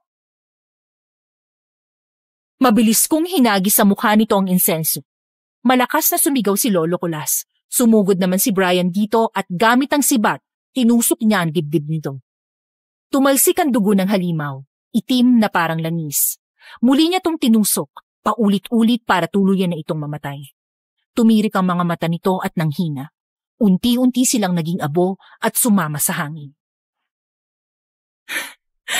Tapos na ang lahat. Sa wakas, magiging tahimik na rin ang buhay ko. Tama ka, Ellen. Tapos na nga ang lahat. Pero nagsisimula pa lang tayong buuin ang totoo nating pagkatao. Pero kahit ganun, masaya ako. Dahil nakilala kong tuning na ako. Ang tunay kong pagkatao. Sa wakas, wala na ring mga tanong sa isip ko. Tsaka ikaw, malaya ka na rin, Brian. Mamuhay ka ng mapayapa. At sana hindi sakupin ang kasamaan ng puso mo. Hinding-hindi mangyayari yan. Hindi ako magiging masama, Ellen. Dahil gusto kong bumuo ng pamilya. Kasama ka. Brian, bago ka bumuo ng pamilya, buuin mo muna ang sarili mo. Balikan mo ako kapag buo ka na, kapag handa ka na. At alam mo naman kung saan ako matatagpuan, hindi ba? Minsan, ang pinakamatinding laban ay hindi ang pakikipaglaban sa halimaw, kundi laban sa sarili mong takot at galit. Sina nanay at tatay, sobrang nag-alala na makita akong sugatan. Nagsinungaling ako sa kanila. Sinabi kong inatake ako na mabangis na hayop sa kagubatan. Nagtanong sila tungkol kay Brian. Sinabi kong mabangis na hayop ang nakalaban niya at walang aswang. Mabuti na lang at naniwala sila. Ellen, masaya akong makita ka ulit. Lola Virginia, ang tagal niyong hindi nagparamdam sa akin ah. Kamusta na po kayo? Ayos lang ako, Apo. Kinailangan kong magtago muna pansamantala dahil sa ginawang pinsala ni Kula sa punong ito. Masaya ako dahil nalampasan mo ang pagsubok bilang isang babaylan, Ellen. Salamat sa tulong mo, Lola Virginia. Ngayon po, naisip kong tulungan na ang mga taong nangangailangan ng tulong.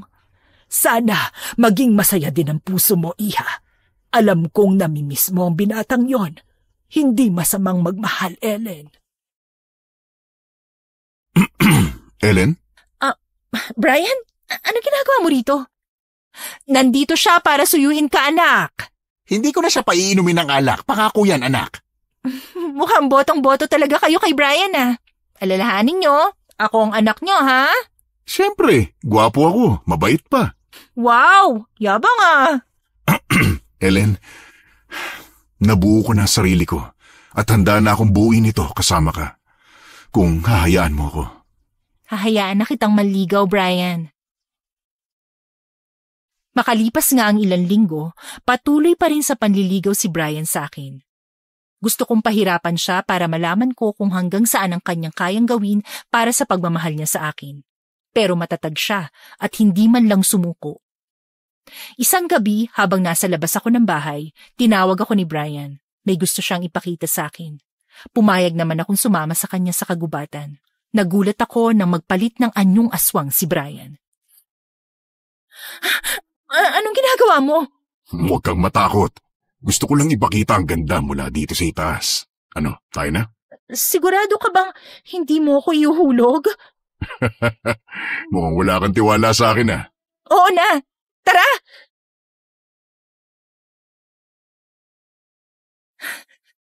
Nagustuhan mo ba, Ellen? Ang ganda naman pala talaga sa taas. Para tayong mga ibon. Mas maganda ang tanawin kasi kasama kita. Naku, ang corny mo talaga. Totoo naman.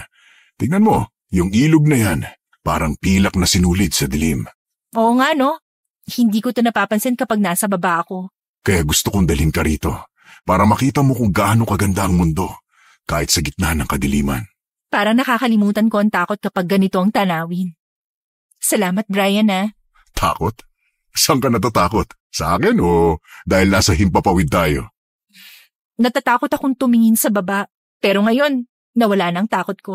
Minsan kailangan lang nating sumubok lumipad para mahanap ang lakas ng loob. Ang liit pala talaga ng mga tao at lahat ng bagay kapag tiningnan mula rito.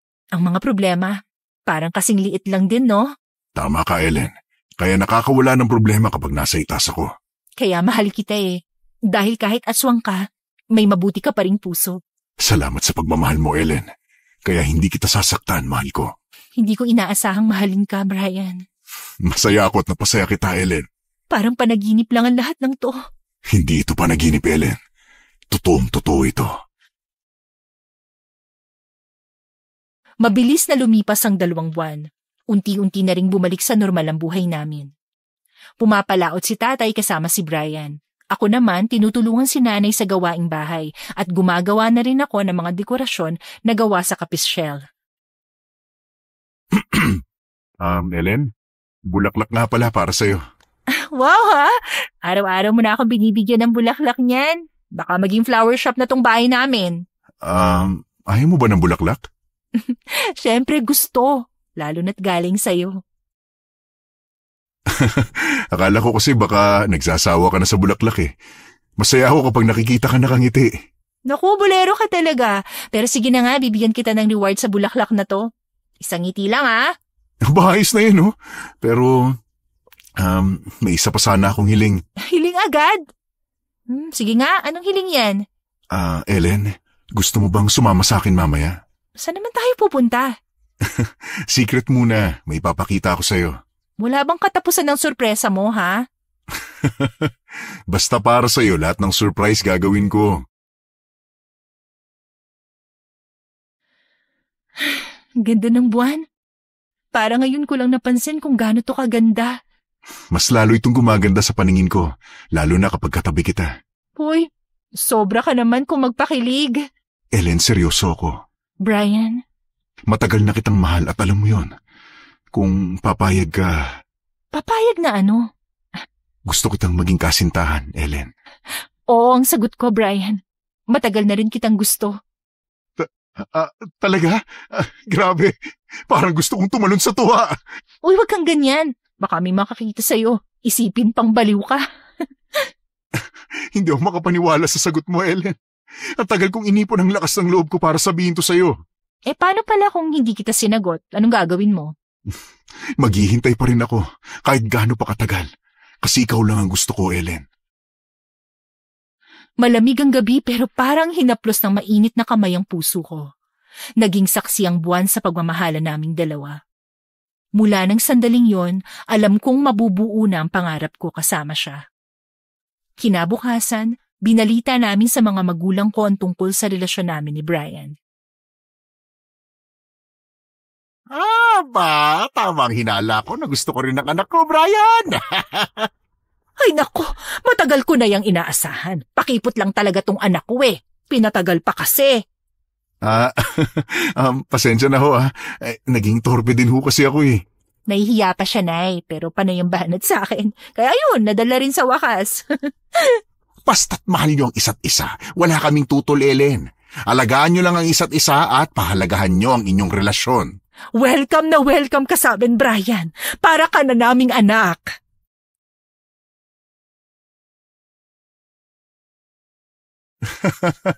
Sa wakas, legal na kitang asawa, Ellen. Ito na ang bagong kabanata sa ating buhay, mahal. Ay, anak ko. Ang ganda mo sa suot mong pangkasal. Lagi mong iisipin na mahal ka namin ng tatay mo, ha? Kahit kasal ka na, hindi pa rin kami mawawala sa tabi mo. Salamat, Hunay. Mahal na mahal ko rin ho kayo ni tatay. Kampay para sa bagong kasal! Ay, kampay! Ilang linggo matapos kaming ikasal, nagpagawa kami ng bahay na malapit sa bahay ni nanay at tatay. Hindi namin ginalaw ang malaking puno sa likod ng pinatayo naming bahay. Tahanan yun ni Lola Virginia at alam kong mahalaga ang punong yun. Alam kong poprotektahan niya kami sa anumang sakunang darating. Habang kami naman ng asawa ko, mas piniling tumulong sa mga tao, lalo na't nasa liblib kaming lugar. Mahal, may bagong pasyente si Aling Rosa. Samahan ko na siya dito. Oo, sige, ipagtimpla mo siya ng tsaa. Mukhang hindi pa siya magaling Teka, di ba yun yung pinaghalo mong halamang gamot galing sa bundok? Oo, napanaginipan ko ang halamang gamot na yan. Talagang mabisa pa, mahal. Buti na lang isang babay lang ang napangasawa ko. Maganda na, mabait pa. Sus, pinapakilig mo naman ako. Buti na lang din supportive ka. Hindi ako mag-isa sa panggagamot ko, no? Siyempre naman, yun ang panata ko eh. Magkasama tayo. Palagi, mahal. Halika nga, payakap.